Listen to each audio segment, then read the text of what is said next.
vai fazer ela no final. Ô André, como que a gente faz pra identificar que a gente tá passando por uma relação abusiva, por um abuso? Como que a gente faz pra saber, pô, isso aqui não tá certo não, velho? Porque às vezes acontece e a gente não sabe o que tá rolando. É engraçado porque realmente parece tão simples, né? Mas realmente não é. Porque acontece uma ausência de consciência.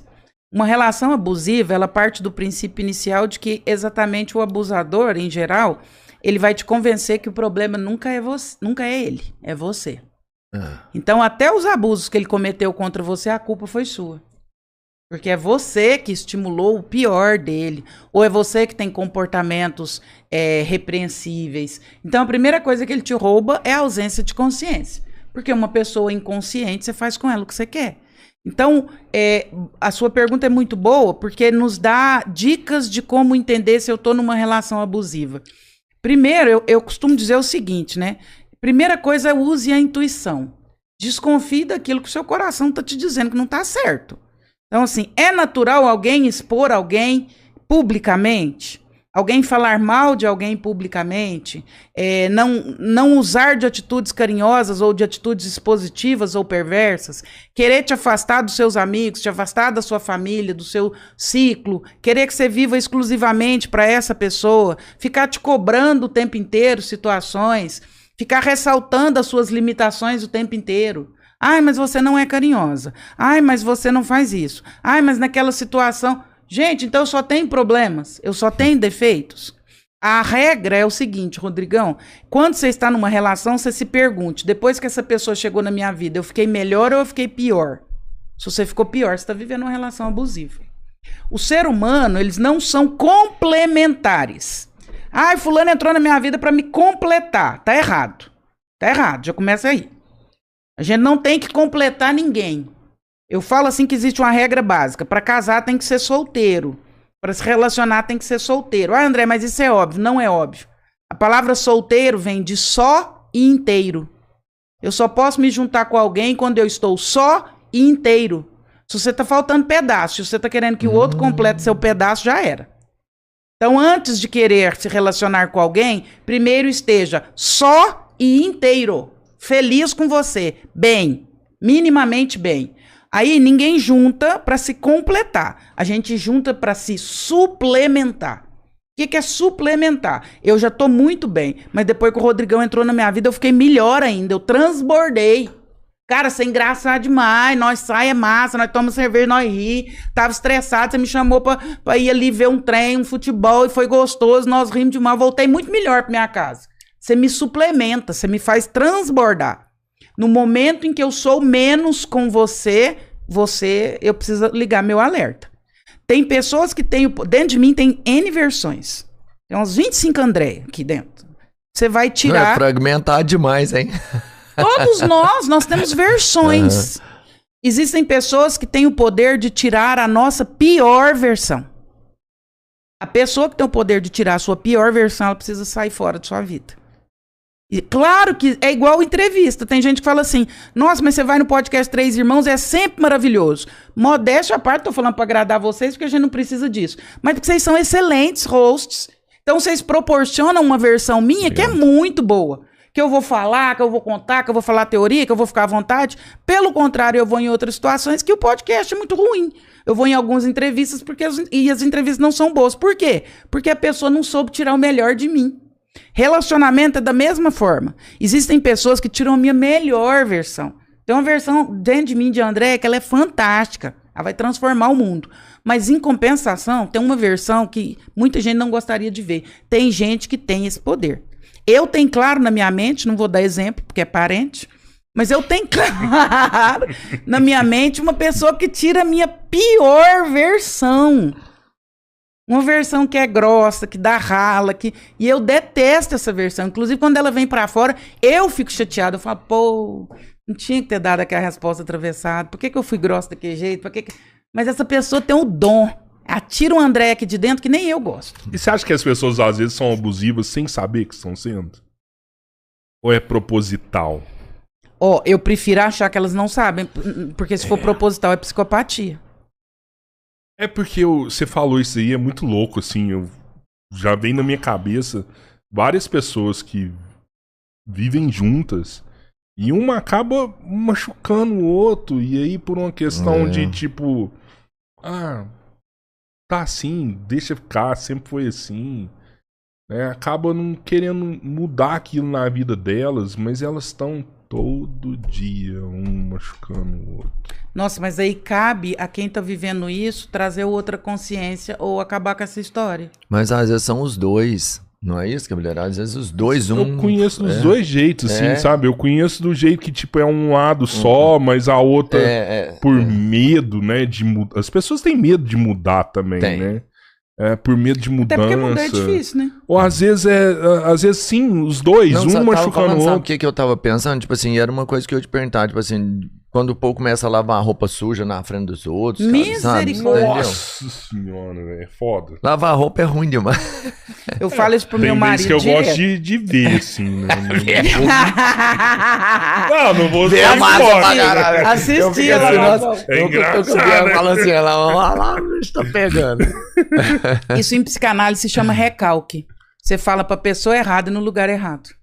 Você fica chateado com a sua esposa por uma situação, aí você não fala pra ela não, você recalca. Aí você chega lá na casa da sua sogra e você fala: porque também lá em casa, né, tá tudo bagunçado, as roupas ficam jogadas pra todo lado, né, meu bem? Porque você fala até num tom de brincadeirinha. Não, gente, eu falo isso direto pro meu esposo. Se você ficou insatisfeito com alguma coisa comigo, fala pra mim na hora certa, no lugar certo. Não deixa pra falar na mesa de almoço lá da minha mãe no domingo, não. Mas isso é muito feio, isso é ridículo. A sogra não é um bom lugar, porque aí você fala assim, ela tá vendo, você não criou direito esse menino, ó. Já puxa a orelha dele e dá a mãe junto. Quer dizer... Na verdade, é um lugar horroroso. O que é do individual, a gente trata no individual, a gente não trata no coletivo, não. Isso é muito feio. As suas questões com a sua esposa são as suas questões com a sua esposa e vice-versa. É muito feio você levar pra casa dos outros pra falar isso. Isso é covardia. Eu não sou corajoso o bastante pra tratar disso com você. Aí, de forma covarde, eu trato isso de forma pública. Isso é covardia, isso é falta de maturidade. Se eu tiver medo da mulher, ainda assim porque eu tenho medo mesmo. Você tá... Aí é mais covardia. Eu tenho medo dela. Eu vou lá deixar pra falar perto da mãe dela. Aí que a mãe dela vem falar assim, não, Bianca, faz com o Robertinho, não. Aí é covardia sumida.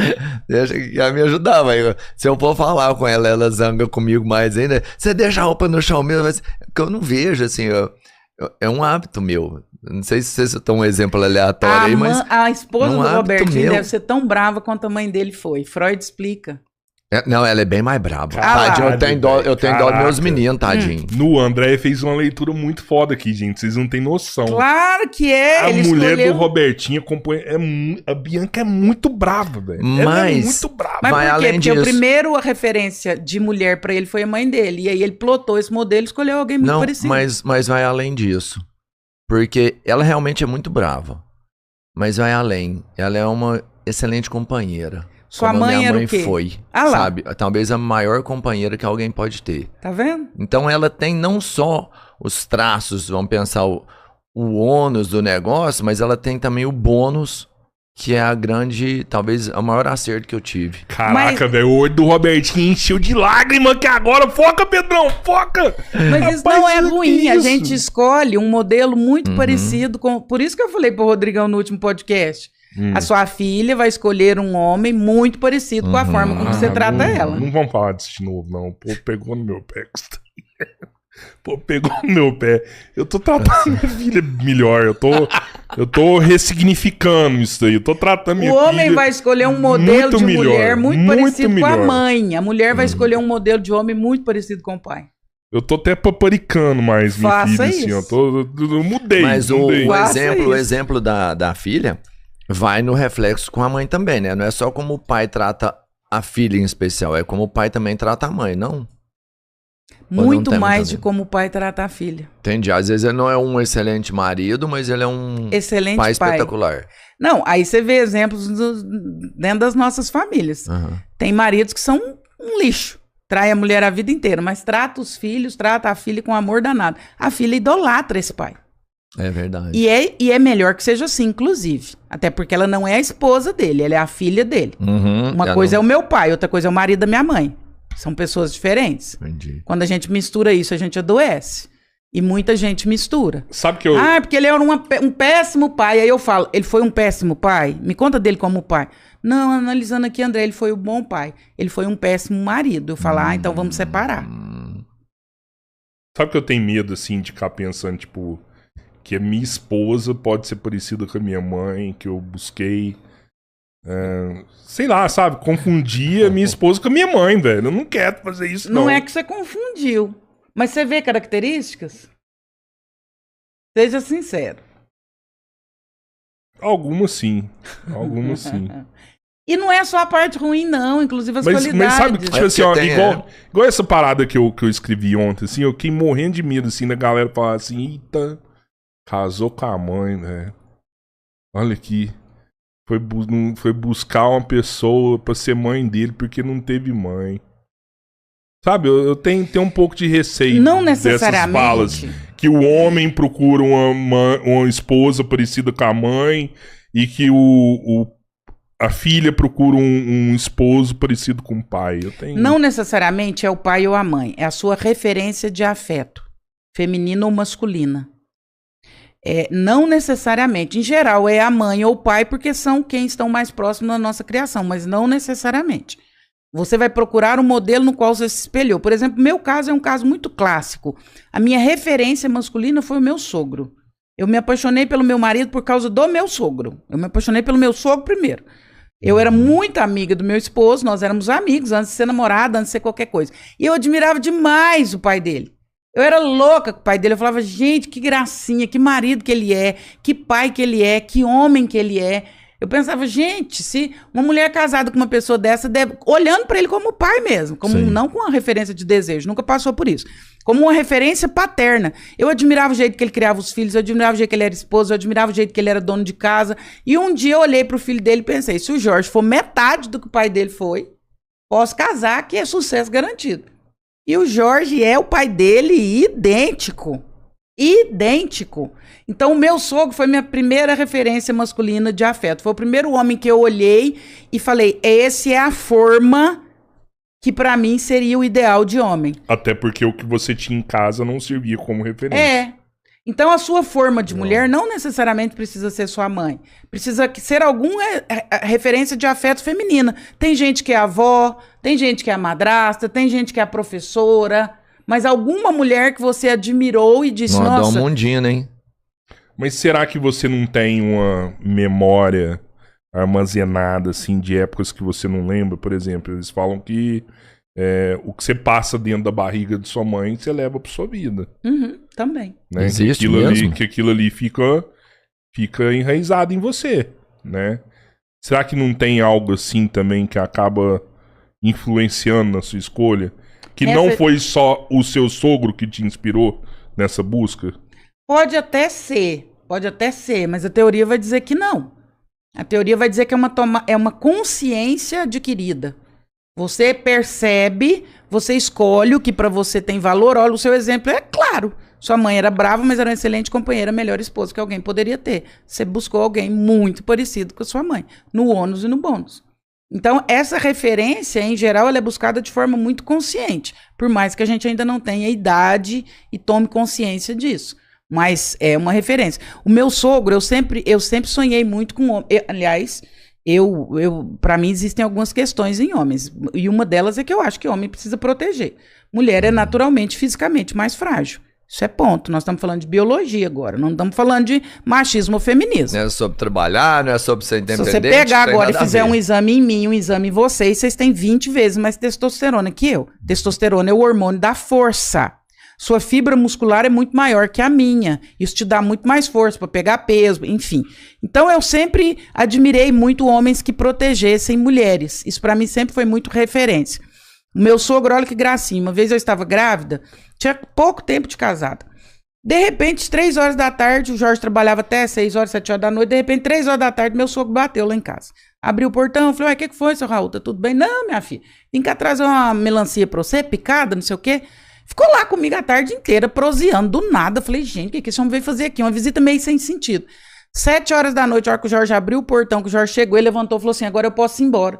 Falei, mas por que o senhor vai embora? Agora que ele chegou, o senhor não vai ficar com o filho do senhor? Ele falou, na verdade, minha filha, Eu não vim aqui pra encontrar ele, nem pra passar a tarde conversando com você, não. É porque eu ouvi a Defesa Civil falar que ia ter uma chuva muito forte em Uberlândia. E como eu sei que você tem medo de chuva e você tá grávida, eu pensei, eu vou pra lá mais cedo e vou passar o dia com ela. Então, Rapaz. isso pra mim é referência de masculinidade. É quando você se antevê e entende que a pessoa que está com você, de certa forma, precisa de proteção. Aconteceu um caso em Uberlândia muito triste, né? Todo mundo ficou sabendo lá do menino com a menina que foi assassinado, a facadas lá na porta do restaurante, porque ele foi defender a namorada no momento do assalto. Sim. Que eles queriam levar a namorada. Foi um ato de violência, um ato de tristeza, mas de certa forma é um ato de heroísmo, né? Porque eu acho que o homem, quando ele ocupa esse lugar, ele acaba ocupando o lugar que lhe é devido e que a natureza lhe chama. Assim como a mulher no ato de cuidar. Sua esposa cuida muito melhor dos seus filhos do que você. 1000 vezes. Porque ela tem progesterona. A progesterona é o hormônio da prostração, da melhor percepção, da melhor visão, da melhor sentimento, da melhor sensação. Por isso, lá nas cavernas, o homem caçava. Mas quem distribuía a caça era a mulher, segundo a fome de cada um. Porque ela tinha percepção de entender quem estava com mais fome, quem estava com menos fome, quem precisava mais, quem precisava menos. O homem caça, a mulher sente quem precisa mais e quem não sente. O homem defende, a mulher cuida. Perfeito demais, né? Nossa, perfeito demais. Você viu agora essa galera assim? Essa aí a gente... Eu não sei, acho que você viu, acho que o Cabeleira não viu. Sobre a mulher cuidar mais, ter esse instinto de ter uma cria mesmo, de ter alguma coisa pra ela acalentar a todo instante. Você viu a galera criando bebês agora só que são bonecos?